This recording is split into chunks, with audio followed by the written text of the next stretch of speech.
Hi, this is PHYS30141 video 18, and in this video we're going to look at the motion of electrons in a conductor and see that it is similar to the motion of electrons in a plasma.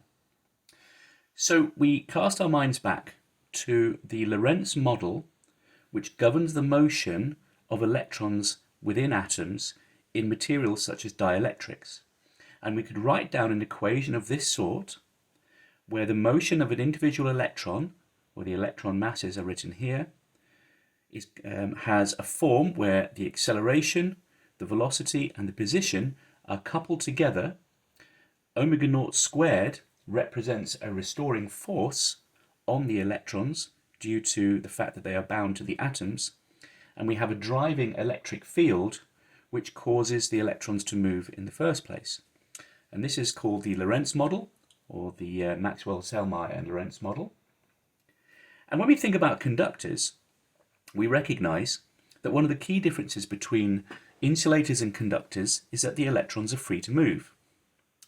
So in the Drude model, which is the conducting version of the Lorentz model, or the conducting analog, there is no restoring force. So the motion is now restricted not in terms of the restoring force, but mainly by this damping that is in this second term. So in the Lorentz model, this damping force here, I've written it now as a small gamma so that it looks the same as the gamma in the Drude model that we shall see shortly. In the Lorentz model, this is some kind of slowing down of the electrons as they're oscillating near to the atoms, whereas in the Drude model, this damping force is mostly due to collisions of the electrons as they're trying to move through the conductor. Now, we may also consider plasmas in the same way as we consider conductors. So we'll now switch our focus to thinking about what a plasma is, and we'll see that conductors are quite similar.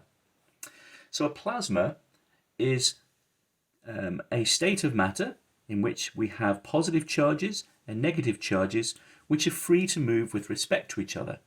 And a good example of one of these things is an ionized gas, such as hydrogen at high temperature, such as we might find within many stars. Now, because the electrons are lighter than the ions, certainly much lighter than the protons and very much lighter than other species if we have a plasma formed from a heavier gas, the protons are something like 2,000 times heavier. So when we think about the motion of charges under the action of electric fields, it is the electrons that are doing the moving rather than the ions. Now, to begin with, we'll think of the plasma as being composed of equal amounts of positive and negative charges. Okay, this is most discussions of plasmas are of this sort, and we have equal number densities of the positive charges and negative charges. And because the positive charges are much heavier, we may consider them to be stationary. And the conductor, of course, is like such as a metal, is basically the same as this, because of course in a conducting metal, the atoms of which the metal is composed are fixed in their locations, and it's the electrons that will move around. So we can see there's an analog between conductors and plasmas, and we can consider their motion, of the motion of the electrons, to be pretty much the same in both situations. Now, what have we drawn over here? I've imagined a plasma. So in the bulk of the plasma, there is a charge density, a net charge density, which is 0, because there are equal numbers of positive and negative charges.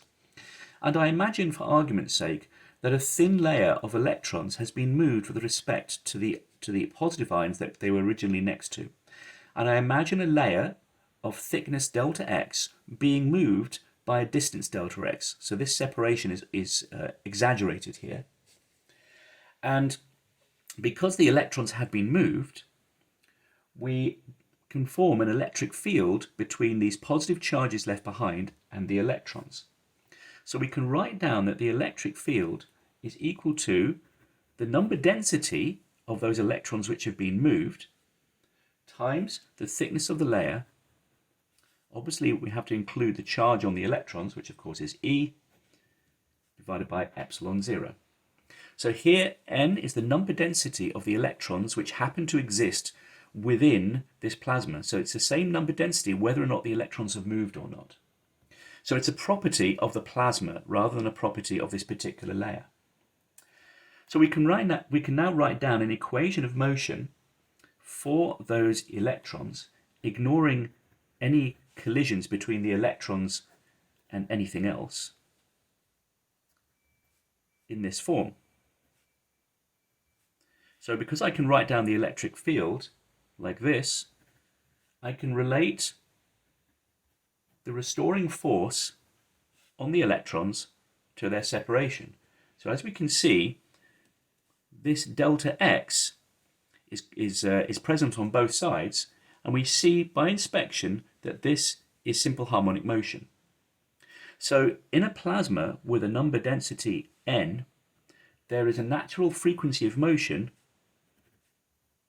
which is ne squared over epsilon naught m, which is that's omega p squared. Okay, so it's normally written in this way, so we can see that the plasma frequency is proportional to the square root of the number density. Okay, so this is a fundamental property of a plasma, and it's also the fundamental property of a conductor because they have similar behavior of the electrons. Now, we've posed this example as a way of showing that there is such a thing as the natural frequency for the oscillations. But this frequency would be the frequency of oscillation of any electron in the plasma which is displaced in any direction from its original neutral location. Now let's put some numbers on it. The plasma frequency, so this Fp here is omega p over 2 pi, of course,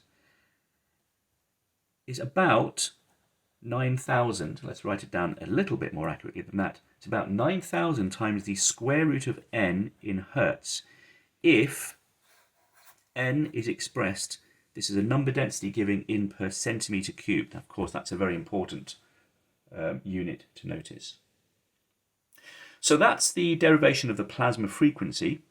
And of course, the thing we've missed out that we're going to talk about in the next video is to talk about collisions.